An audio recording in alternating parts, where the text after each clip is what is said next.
Hey guys, welcome back to my channel. I'm Eric and I like to read, and today I'm going to be going over romance books that will just get you right in the feels and are perfect to read if you're prepping for Valentine's Day.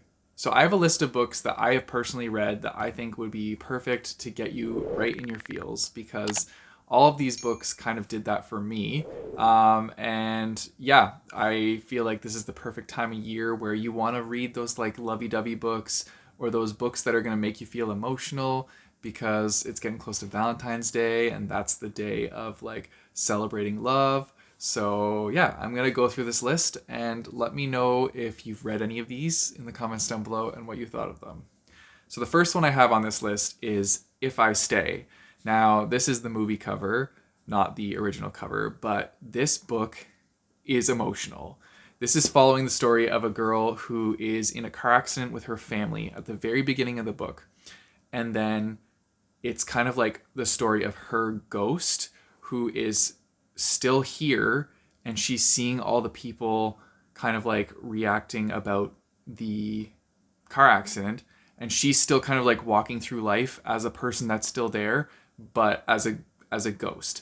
She's not like dead though. She's kind of like in a mid stage where it's like she's not in the afterlife and she's not fully alive either. So she's there, she's seeing all the people around her and like the impact that she had on their lives, and it's kind of going from there, and it's kind of like her deciding like is she going to stay in her body, but she doesn't like know necessarily how to get back to that or if she wants to. So yeah, it's the story of that. It does get very emotional. The movie is also exceptional. I actually thought this adaptation was done really well. So yeah, definitely check this one out if you get a chance. Then I have two here that are by the same author. So we have The Sun Is Also a Star and Everything Everything. These are both by Nicola Yoon, and I think that she does a great job of writing like very fast, like romancy reads. I wouldn't say it's like full on romance, but she does a great job of connecting characters quickly. So this one is about a girl who has this medical condition where she's kind of like allergic to the outside. So if she goes outside, she gets sick. And so she stays at her home and she can see that there's a new boy that moved in next door. And so she starts to get a crush on this new boy, and he gives her his number and they start texting, and from there it just kind of goes, and yeah, it explores their relationship and how that works because she can't leave her house. So yeah, there's that one.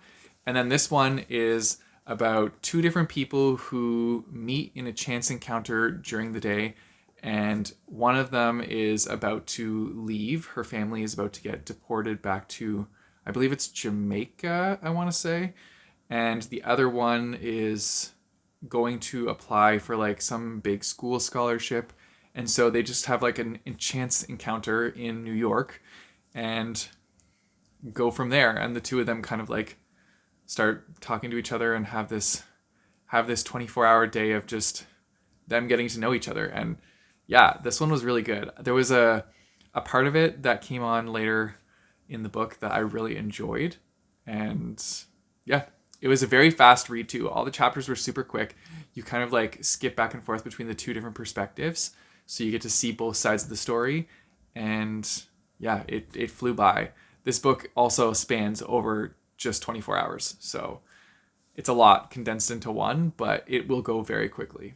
Then we have The Fault in Our Stars. Now this book will make you cry. I can almost guarantee it.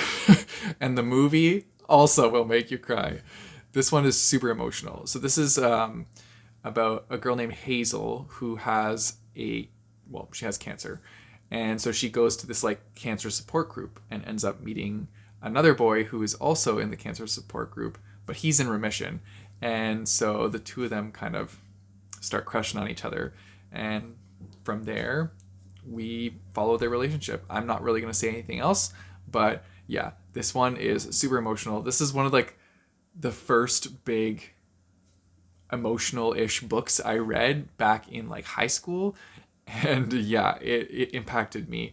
And it was also kind of great because it was kind of like a bonding moment. My mom and I both read this book, and then we went to see the movie together, and so it was like a bonding moment for myself and my mom. But yeah, I do really like this book and appreciate the nostalgia I have for it. Then we have one that's not necessarily the standard romantic relationship, but more a familial relationship that kind of sprouts. And so this one is Clap When You Land.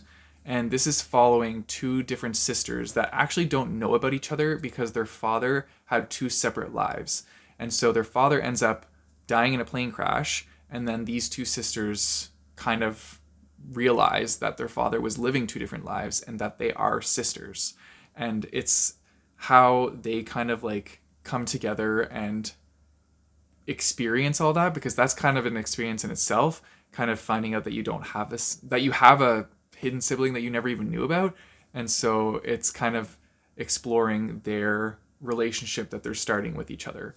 So I thought this one was really cool and I enjoyed this book quite a bit. It's also written in verse, so it goes by really quickly, but it's written so beautifully and elegantly, you'll fall for it right away. Another book written in verse, and also one that's a different kind of love, is Black Flamingo. And I think this one is fantastic because it demonstrates a great self-love and learning to love yourself. So the main character, as they're growing up, goes through a lot of different things in their life that kind of affect how they feel about themselves, about their own self-image. But it's such a beautiful story of them blossoming into the person that they are. And it was beautiful. This one's also written in verse, so it's written in the same like poetic style, but it was such a quick read and you just fall to love for Michael, the main character. He's somebody that will just like stick with you as a character. This one is also fantastic for LGBTQ plus rep in it. So if you want that, this is a great book for that. Speaking of LGBTQ plus rep, we have Love, Simon, aka Simon versus the Homo sapiens agenda. So this one is following the story of Simon, who is a closeted gay boy, and he starts talking to this guy over email, and they kind of start a relationship with each other. And so he's trying to figure out who this guy is because he knows that they go to the same school. But then somebody finds his emails in the library and threatens to blackmail him unless they help him with something out in their own like love life situation. And so from there we go. This one was a beautiful story about Simon and his journey and just like where he goes with being in the closet, trying to figure out how to come out to his family, trying to figure out who this mystery person is, and also trying to figure out how to avoid being blackmailed into coming out when he doesn't want to. And so, yeah, it's a beautiful book. It was a beautiful movie. I still like tear up at scenes in the movie. And this one also holds a special place in my heart because Marcus and I bonded over this book together and we actually made one of the recipes from it. Well, I wouldn't say recipe because it wasn't actually a recipe in here, but there's a big emphasis on Oreos in this book. And so one of our first dates is we got together and we made Oreo cheesecake together. So we have that from this book. So thank you, Becky Albertelli, for giving us that because that was the start of our relationship. And yeah, that's awesome. Okay, I only have two more. My second last one is Fangirl. And this one is following a main character who is writing fan fiction and also just going to school and experiencing being in college for the first time. I related with them because they're very much like an introvert and they like to just like stay in their room and read books and write their fan fiction. And so I thought that was really fun. And also I feel like I'm descriptively exactly like the other love interest in this book. So I thought that was kind of funny. But yeah, this one's just a fun, quick read. And if you like fan fiction, then you'll like this. And then the last one I have on this list is the X Talk. And so this one is following two different radio hosts who work together, but they're not necessarily like the best of friends. They don't really like each other that much, but they have to come up with some sort of talk show because their radio station is kind of getting low ratings and they're threatening to close the station. So they end up coming up with this podcast idea where they're going to talk about their past relationship as if they were exes.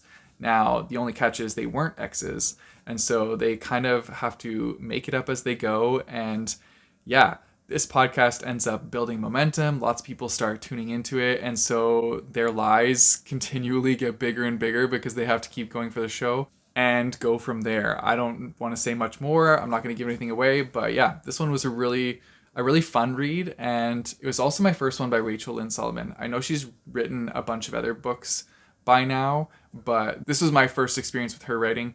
I actually picked it up because I remember seeing Hillary from Melted Books had read this and she really liked it, and I also ended up really loving it. So I hope you guys love it too. And those are all the books that I have for this list. Not too many, but I feel like I gave you enough that you can probably choose one of them from there if you wanted to. Anyways, if you have any more recommendations for books like this, definitely put those in the comments down below. If you guys want to support me, I have a Patreon and a Ko-fi page, which I'll put in the description down below, as well as linked by my bookmarks. You guys know the drill. Don't forget to like and subscribe. Hit that bell notification button so you get notified when I post new videos. I post new videos on Tuesdays and Thursdays.